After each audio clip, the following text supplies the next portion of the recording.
Guys, welcome to our very first episode. We're going to call this the Dream Series, and in this series, we're going to watch one-on-one matches. Maybe they were in the same era, maybe they weren't in the same era. Anybody could face anybody, but they're going to face everybody at their height. And what better way to start off this series than with Sting versus Goldberg?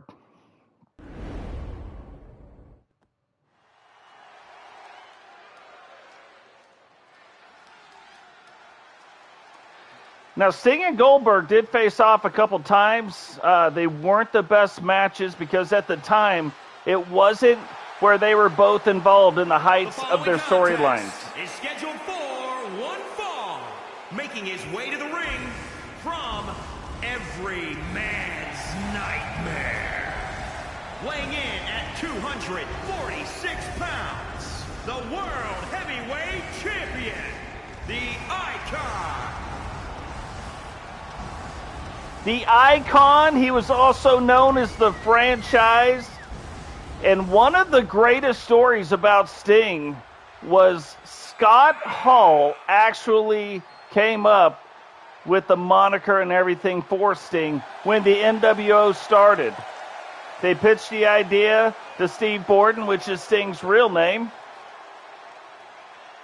He wasn't sure if it was going to work or not. Went along with it, however, just like Hollywood Hogan went along with the NWO, and the rest is history. To this day, Sting is 62, 63 years old, and he is still wrestling with that moniker right there.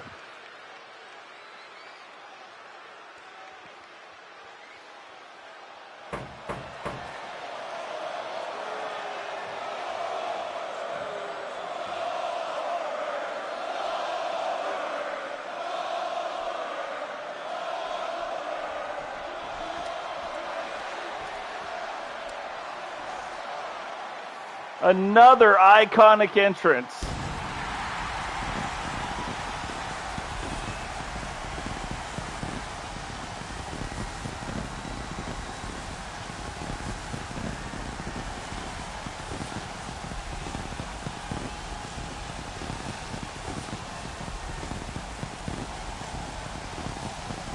Goldberg wasn't a big fan of this part of the entrance because he's getting drilled right now with hot sparks.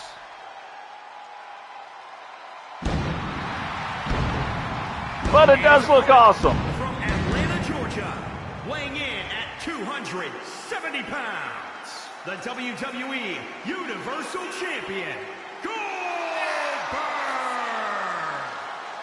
Now we're going to put belts on all these wrestlers here and there. And not all of them will have them on, but some of our bigger names, they'll have them on. No particular reason. Sometimes maybe we'll put titles on the line. Not the point of the series. The biggest point of this series is to really just take a look back at some of these iconic wrestlers and then just see how maybe it could have went if they got to wrestle each other at the heights of their career or the prime of their career. Or in these two cases, what if there was a storyline where their paths intersected for more than a week or two? And they never had that. Goldberg was a lot more known as a guy that's going to get in the ring and in 2, 3, 5 minutes tops, he's going to be out of the ring. Wasn't known to be one of the guys that go long distances in time, but just an absolute powerhouse. He's going to give you everything he's got for 5 minutes and hope that's enough to steam plow you and beat you. So yeah, not the most technical wrestler, where you've got Sting on the other hand, kind of mix all of the different things, like the technicality of wrestling, the high flying of wrestling, even in some cases the power of wrestling. Sting was one of those guys that had it all. And that's why they called him the Icon. One of the few, while WCW was actually a company, to not leave and go to the other guys, the WWF and the WWE during that time. He stuck it out, and that's why they called him the Franchise, the Icon, known as Sting. If you remember early on, too, not early on, for a while, he had that blonde-haired surfer guy look. He used to actually work out down in Venice Beach with Hogan. And then that's kind of was his, like, little way into wrestling, so. But Goldberg right now manhandling Singh, laying the boots to him. Singh has got to find a way to get this turned around. And, you know, typically the longer it goes, the better it's going to bode for Singh.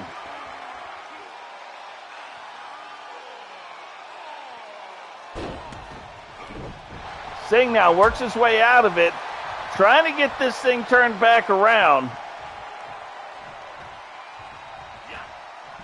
And it is kind of interesting, like the face paint won't exactly come off, but if you watch some of the face paint, it does wear down a little bit, and I think that's more like the bruising coming through the face paint, and it kind of makes it look like it wears down a little bit. So kind of cool, kind of neat feature in the game.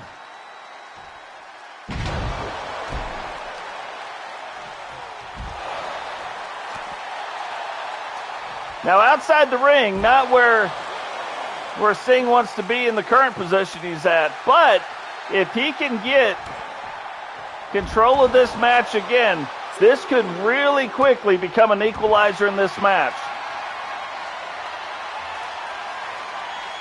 Singh now kind of in that half Steiner recliner.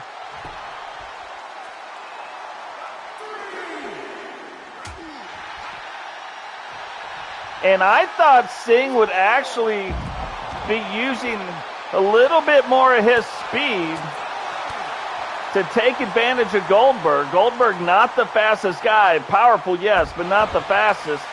And what is even weirder, this is almost exactly how the match went the last time these two faced off. Singh didn't use his speed.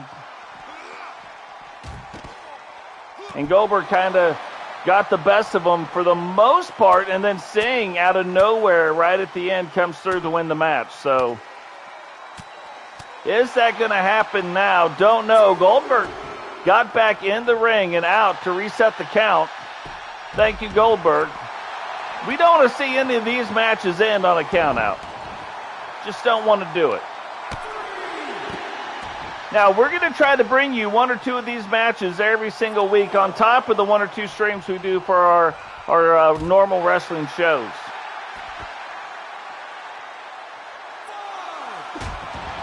Oh, elbow down on top of Goldberg's head. And Sting might sense he's not winning this match, and maybe he uses the referee's count to win it. No title belts are on the line. But both wrestlers make their way back into the ring. Singh gets lucky, jumps, ducks a shot from Goldberg, but Goldberg right back up on top of him. And we could be seeing the end. You can kind of tell Goldberg, getting very excited, very confident, has Singh up in the jackknife, brings him back down, and now here comes the count. 1, 2, 3, and Goldberg becomes our very first Dream Match Series winner over the Icon Singh.